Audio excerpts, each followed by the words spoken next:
persekutuan yang diberkati Tuhan, selamat malam, shalom. Shalom. Oke, tiba saatnya kita akan masuk dalam pemberitaan firman Tuhan. Dan firman Tuhan di malam hari ini terambil dari 1 Petrus pasalnya yang ketiga, 1 Petrus 3 ayatnya yang ke-8 hingga ayatnya yang ke-12.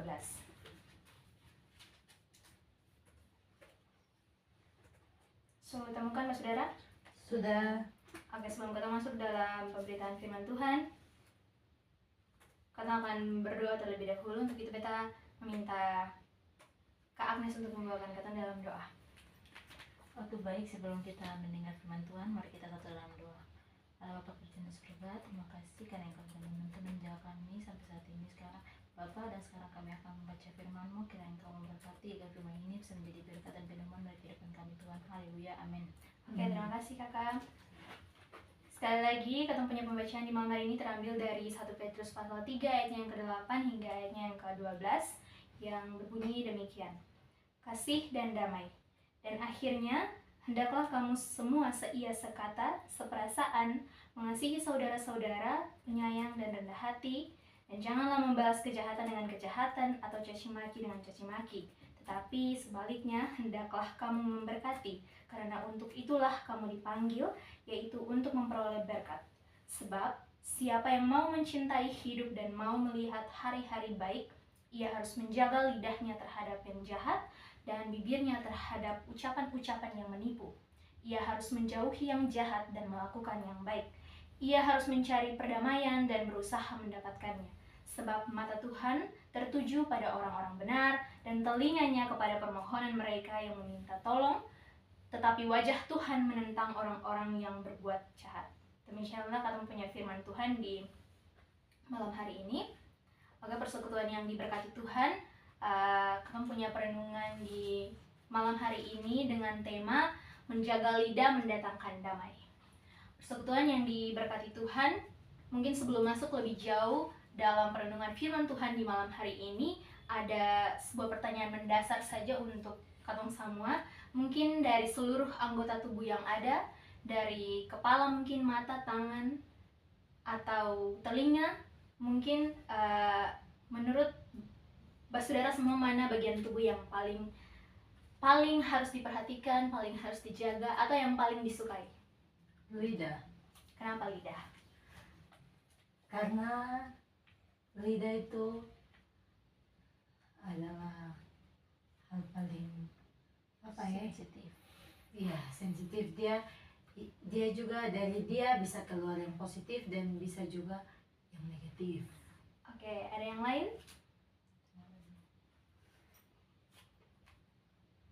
Oke, dari jawaban yang sudah diberikan oleh saudari Gaby, memang benar sekali, sesuai juga dengan tema kita di malam hari ini, bahwa salah satu anggota tubuh yang sangat rentan, sensitif, yang sangat harus diperhatikan dan dijaga, yaitu lidah kita. Lidah adalah pintu dari semua hal yang masuk dan keluar dari tubuh, seperti yang sudah saudari katakan. Misalnya, tanpa lidah kita tidak bisa makan, tanpa lidah kita tidak bisa minum, kita tidak bisa memasukkan semua hal yang bersifat nutrisi dalam tubuh kita untuk menjadi kuat, sehat, dan tetap hidup. Selanjutnya, lidah juga adalah bagian dari tubuh yang tidak hanya memasukkan tetapi juga mengeluarkan. Dari lidah kita mendengar suara, mendengar perintah, bahkan mendengar firman Tuhan. Perlu dipahami bahwa sadar dan tidak sadar, lidah punya pengaruh yang begitu besar dalam kehidupan kita sehari-hari. Ada beberapa fungsi lidah di sini, saudara yang terkasih. Mungkin saya akan mengatakan beberapa saja. Yang pertama, karena lidah beberapa keluarga berantakan. Karena lidah beberapa pasangan suami istri, adik dan kakak bertengkar, bahkan bisa terpisah dan tercerai-berai. Karena lidah, anak muda tuh sering bunuh diri, sering putus asa. Karena lidah juga, gereja bisa terpecah. Namun, karena lidah juga, pasangan suami itu memiliki hubungan yang langgeng sampai tutup usia. Artinya, saudara yang terkasih, bahwa lidah ini sebenarnya punya dua sisi.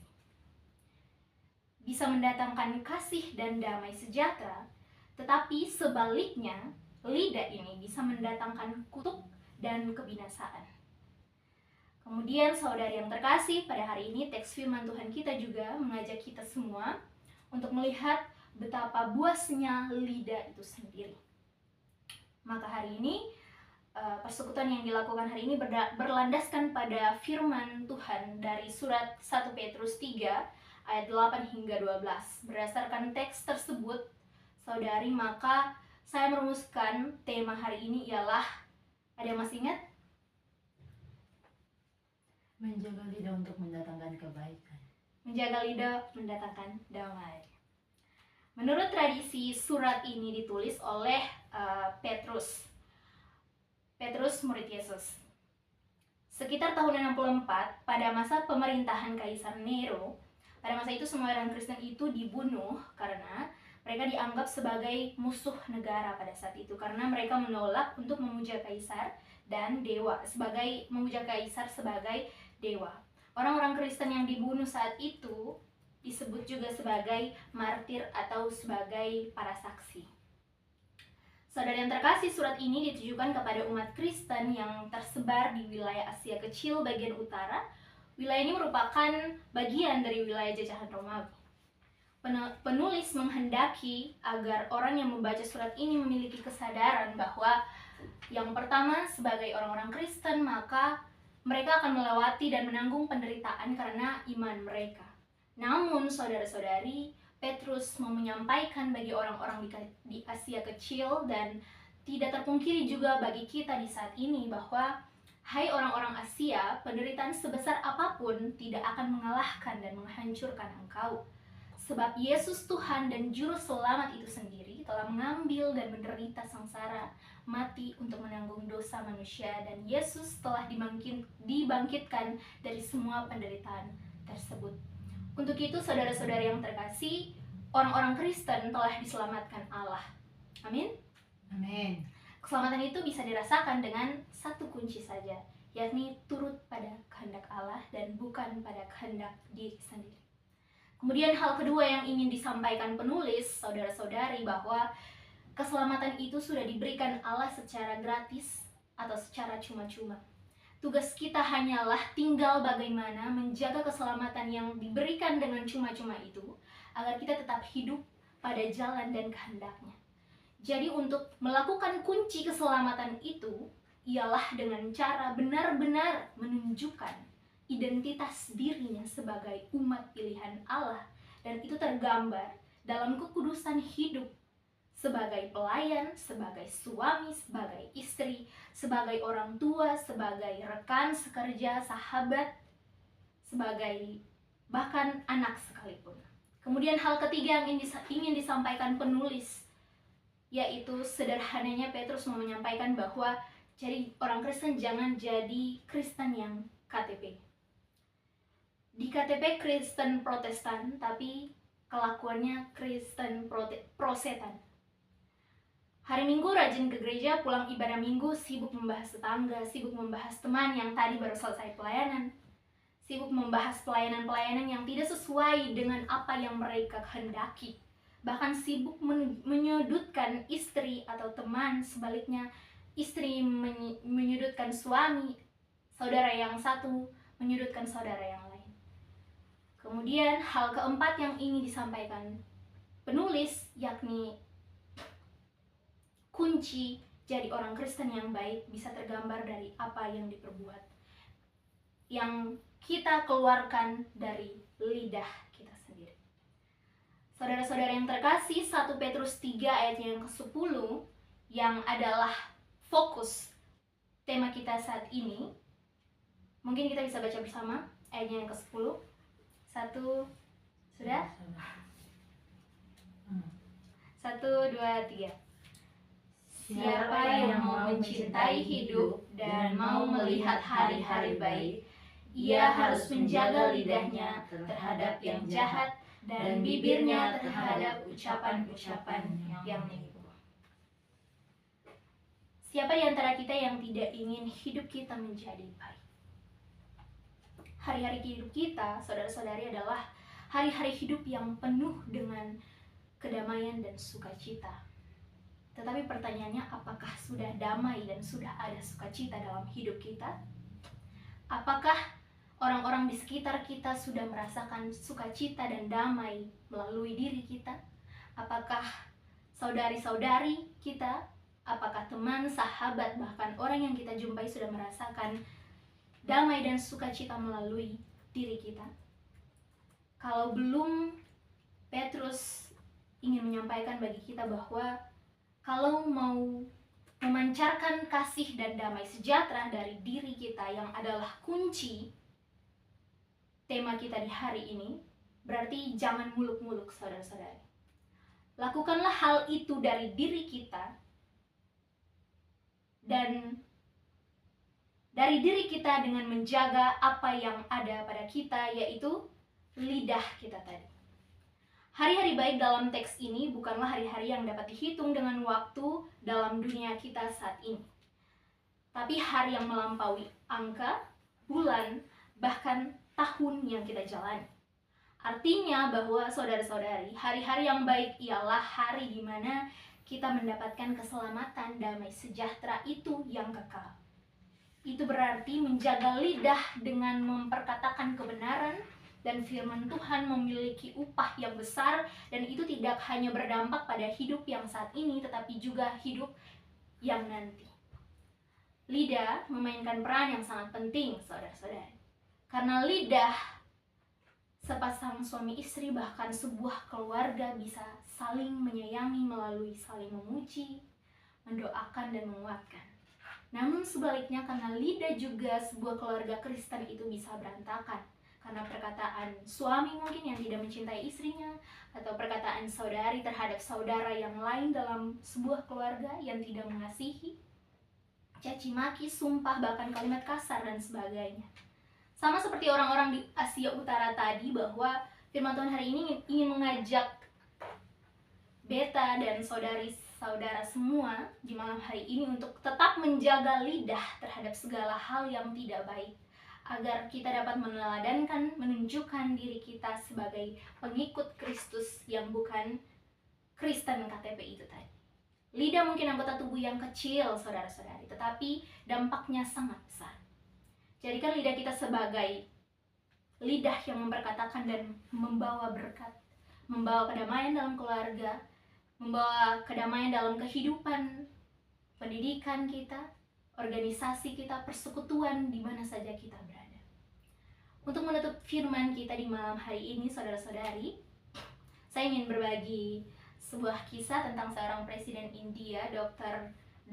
Abdul Kalam. Kisah ini ia bagikan kepada publik dengan bercerita bahwa waktu aku masih kecil, ini Dr. Abdul yang bercerita, waktu aku masih kecil, ibuku memasak makanan untuk kami sekeluarga. Suatu malam dia membuat makan malam setelah seharian bekerja keras. Ibu meletakkan sepiring sapsi dan roti gosong di depan ayahku, kata Abdul Kalam. Aku menunggu untuk melihat reaksi apakah ada yang memperhatikan roti gosong di atas meja tersebut. Ayahku tenang saja makan rotinya dan bertanya padaku, bagaimana hari-hariku di sekolah, apa yang kau rasakan hari ini, bagaimana kabarku, dan sebagainya. Aku begitu tidak ingat apa yang kukatakan padanya malam itu atas pertanyaan-pertanyaan tersebut. Tapi yang sangat aku ingat adalah aku mendengar ibu meminta maaf kepada ayah atas roti gosong itu. Aku tak pernah lupa yang ia katakan, sayang, aku suka roti gosong. Malamnya aku mencium ayah mengucapkan selamat malam. Aku bertanya dan berbisik ke telinganya, apakah ayah benar-benar menyukai roti gosong? Ayah memelukku sambil berkata, ibumu melalui hari yang sangat berat dengan pekerjaannya hari ini dan dia benar-benar lelah.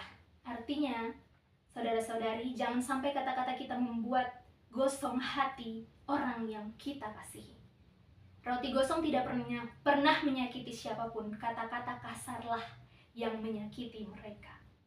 Saudara-saudari yang terkasih, cerita ini seperti firman yang telah kita baca tadi, betapa lidah kita perlu sekali untuk kita kelola, perlu kita jaga, dan semua itu bisa kita lakukan dengan yang pertama rajin berdoa, rajin bersekutu, rajin mendengarkan firman Tuhan, bahkan pada persekutuan-persekutuan seperti ini sekalipun.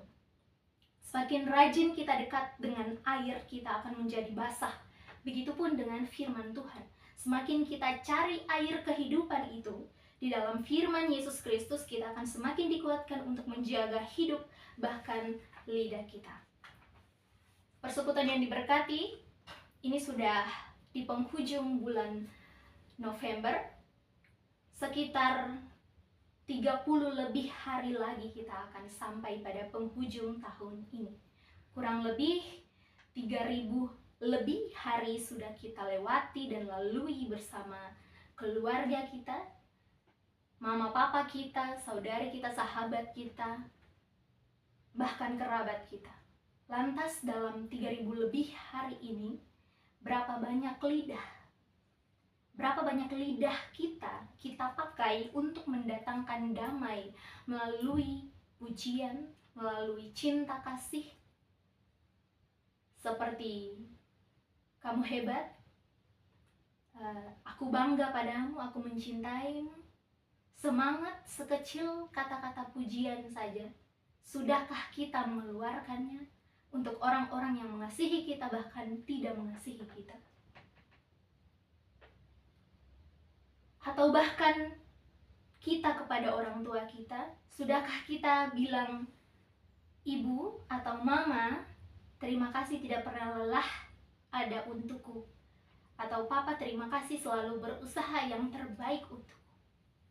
Saudara-saudari yang terkasih, hidup hanya sekali dan tak terulang lagi. Maka waktu dan kesempatan itu berharga. Daripada kita habiskan waktu kita untuk mendatangkan kutuk dan kebinasaan, lebih baik kita pakai waktu kita dan hati dan hari-hari kita untuk mendatangkan cinta, kasih, dan damai sejahtera itu melalui tutur kata dalam lidah, melalui lidah kita ini. Amin.